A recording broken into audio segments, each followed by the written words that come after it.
केजरीवाल की गिरफ्तारी पर हाईकोर्ट में कुछ देर में फिर से सुनवाई होगी। केजरीवाल ने हाईकोर्ट में गिरफ्तारी को चुनौती दी थी।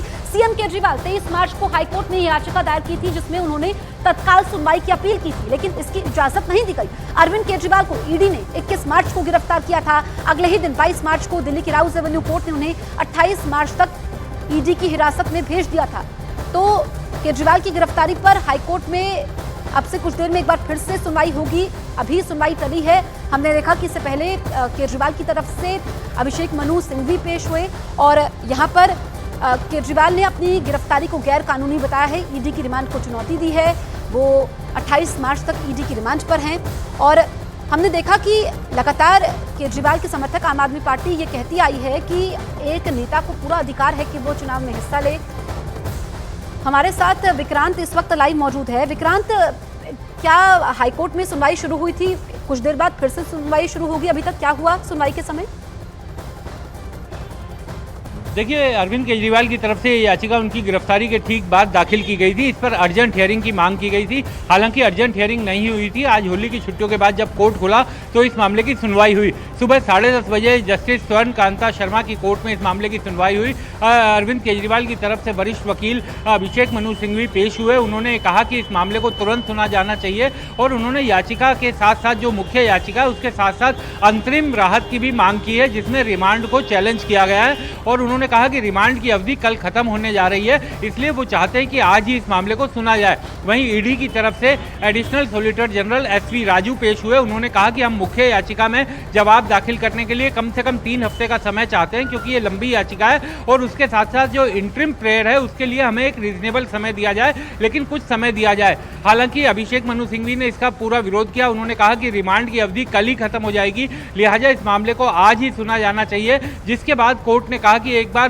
पहले सप्लीमेंट्री लिस्ट के मामलों को सुन लेते हैं और उसके बाद इस मामले को सुना जाएगा। तो कोर्ट ने इस मामले में पास ओवर दे दिया है। अब उम्मीद की जानी चाहिए कि दोपहर के करीब एक बार फिर ये मामला जस्टिस स्वर्ण कांता शर्मा की कोर्ट में सुना जाएगा। जब सप्लीमेंट्री लिस्ट के सारे मैटर खत्म हो जाएंगे उसके बाद इस मामले को दोबारा सुना जाएगा।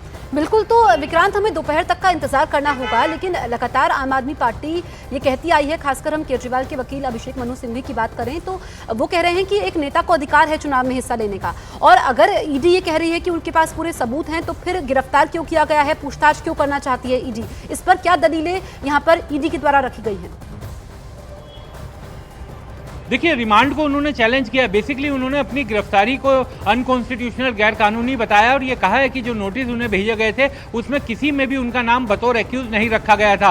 गिरफ्तारी से पहले कभी उनका नाम एक्यूज के तौर पर नहीं लिया गया था। अचानक से उन्हें गिरफ्तार कर लिया गया और उसके बाद उनको रिमांड पर भी ले लिया गया। उन्होंने अपनी गिरफ्तारी को भी चैलेंज किया और रिमांड को भी चैलेंज किया। इस समय न्यूज़ 18 इंडिया के दर्शकों को मैं एक और जानकारी दूं कि आज दोपहर में 12:30 बजे आपके लीगल सेल ने दिल्ली की तमाम निचली अदालतों में प्रोटेस्ट की भी कॉल की है। वो मामला भी आज हाईकोर्ट में पहुंचा था, चीफ जस्टिस की कोर्ट में, एक्टिंग चीफ जस्टिस की कोर्ट में, और एक्टिंग चीफ जस्टिस ने उस मामले में ये कहा है कि अगर अदालत में आने जाने में किसी को कोई दिक्कत हुई तो वो इस मामले को देखेंगे।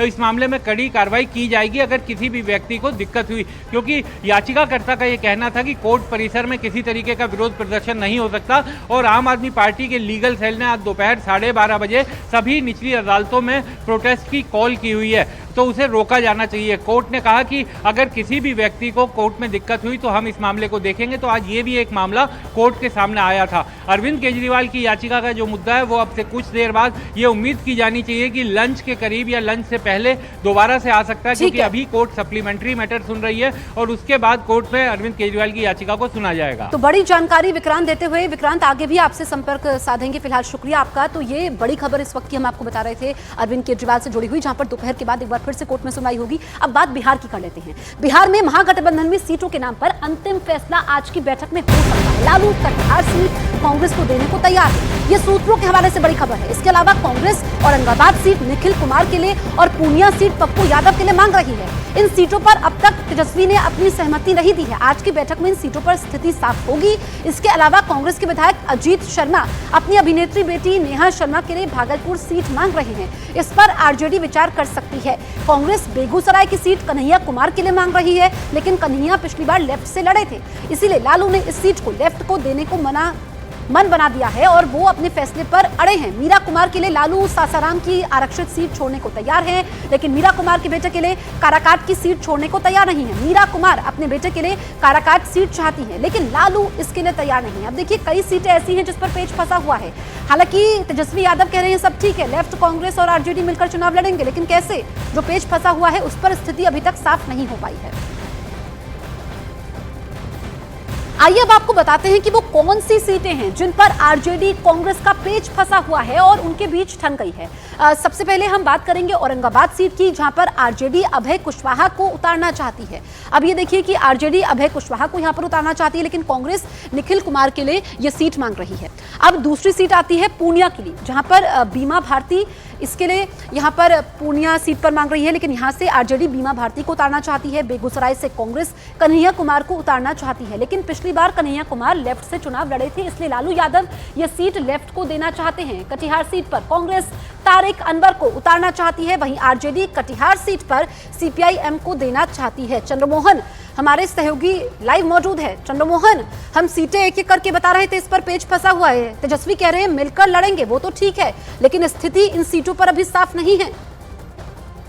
बिल्कुल, और यही सीटों को लेकर अब तक पेच फंसा हुआ है, जिसको लेकर कांग्रेस लगातार ये कह रही है कि लालू यादव बिना उनसे पूछे हुए, बिना सीटों के बंटवारे का इस तरह से अपने उम्मीदवारों का ऐलान कैसे कर सकते हैं।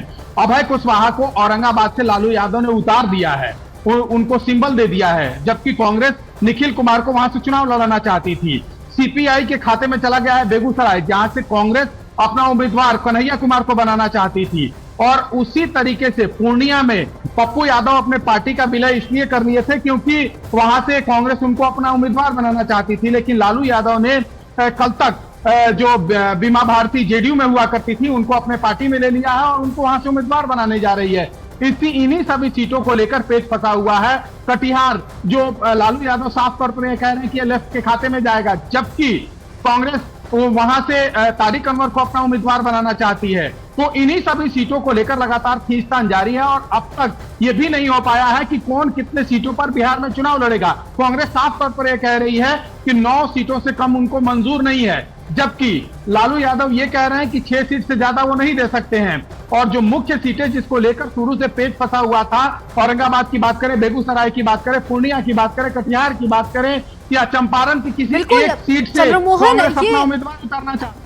तारीखों का ऐलान हो चुका है और इतनी देरी क्यों हो रही है? 4 सीटें हैं जिस पर अभी पेच फंसा हुआ है, अपने अपने यहाँ पर महत्वाकांक्षा है सभी दलों की, तो क्या कुछ और ऑप्शंस बचते हैं या फिर ये सुलझा लिया जाएगा, ऐसा माना जाए? इतनी देरी क्यों? की तरफ से ये जरूर कहा जा रहा है कि पटना में जब लालू यादव और तेजस्वी यादव पहुंचेंगे, जो दिल्ली में अब तक मौजूद हैं, और आज कांग्रेस के वरिष्ठ नेता केसी वेणुगोपाल के घर पर एक मीटिंग भी होनी है।